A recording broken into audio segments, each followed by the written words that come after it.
able to take control of property without the belief that an offense has taken place. Because as I say, in my opinion, once they believe an offense has taken place and that's why they're seizing property, actually I'm fairly confident courts will say at that point, Section 8 of the Charter kicks in and there has to be a warrant.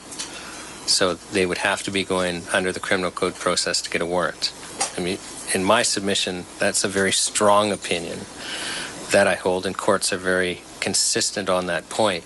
If any of you want to look up, there's Supreme Court of Canada decision, Regina versus Jarvis, on this point.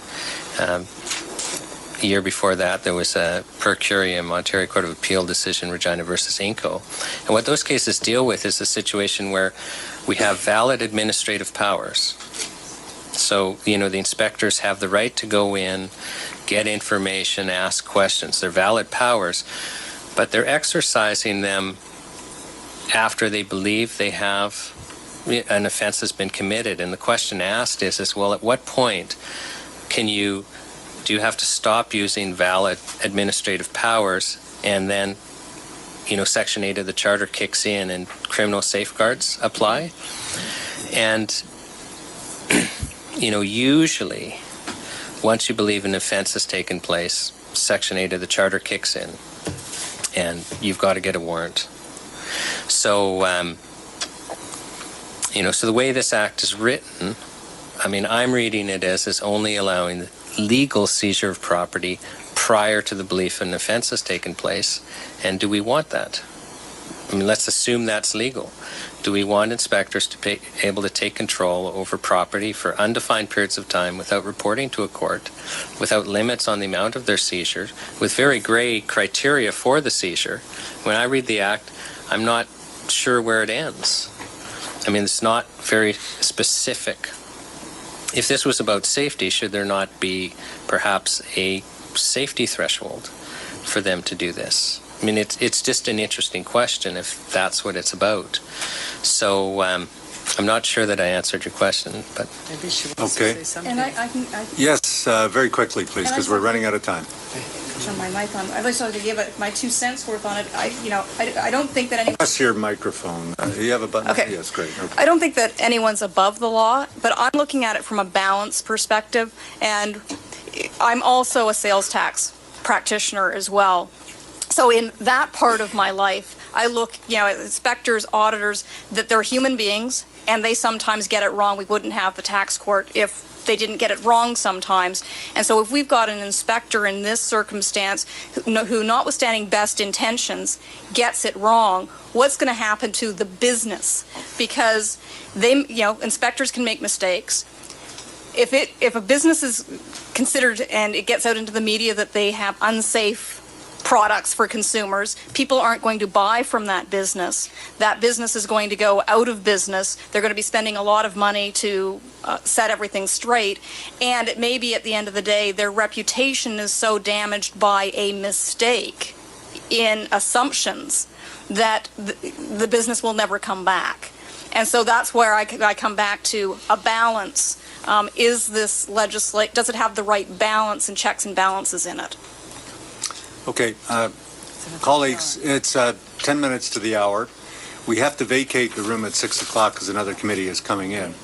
And I need 5 minutes at the end to talk about processing the balance of C6. And I have Senator Day left for 5 minutes, and then 5 minutes of that consultation. I'm afraid we won't have time to get to a second round. We must be out of here at 6. Thank you, Senator Day. Thank you, Mr. Chairman, and thank each of you for helping us focus on this is a difficult role that we're playing here, because we typically deal with policy matters, and there's not one person here that goes against the policy purpose of this legislation. But when we're asked to look at a piece of legislation, and we will be in the next week or so asked, or day or so asked to look at this in a clause by clause basis, that reminds us, and you've helped us do that today, that it's not the platitudes from a Department of Health that we're accepting here. It is these words that are going to form a law that will hopefully protect our consumers, but also not be overly burdensome on our 99% of the business people out there, small businesses, medium-sized business, and large businesses, who are out there to do an honest business and are not interested in putting products on the market that are not safe. I mean, you have to know that this is the legislation. And so we seem to confuse when we were going through the analysis, and I won't spend the time because I think you got it finally, but there was a confusion when Senator Eaton was asking you between Section 20 sub 4, which dealt with private property, and the inspector not being liable or responsible in entering private property, and Section 20 sub 5, which deals with the requirement to get a warrant in the case of a dwelling place. Well, why not a warrant for all? Why are they separating? And they're separating obviously for some policy reason that is not entirely clear. Let me go on to the cribs, because Senator Martin talked about the cribs. Now, my understanding is that recall order that came out with respect to the cribs is a voluntary recall order. It is not a mandated recall order. But you use the voluntary recall order, which seems to be working very well, and worked very well with 150 voluntary recalls last year. You use that as a basis for arguing that there should be power with the department to have the right to mandate a recall.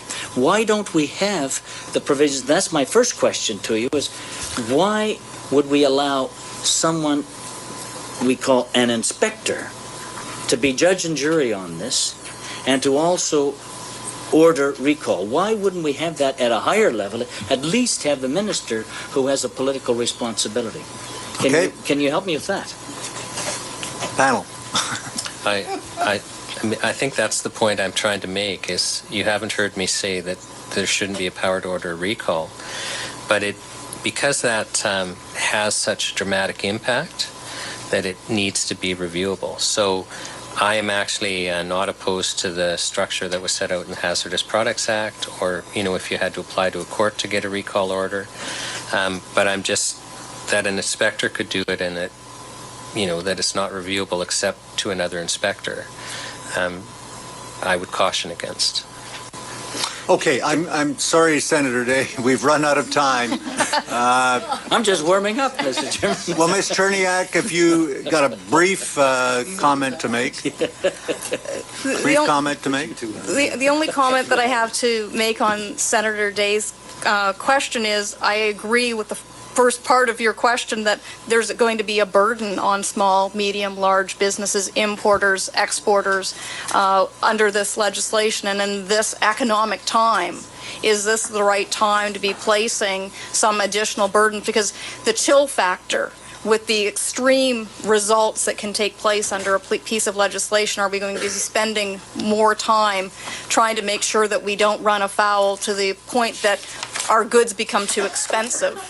I'm not detracting from consumer protection and consumer safety at all in this. I don't mean to suggest that in any way, shape, or form, but I agree with your comment that there will be a burden, and it can create an unnecessary additional work that may not be required by a number of our good businesses. I'm not talking about the ones that actually have crossed the line or may be close to the line. And you agree with the first part of my comment, that the majority, by far, of business people are not interested in putting unsafe unsafe consumer products in the market.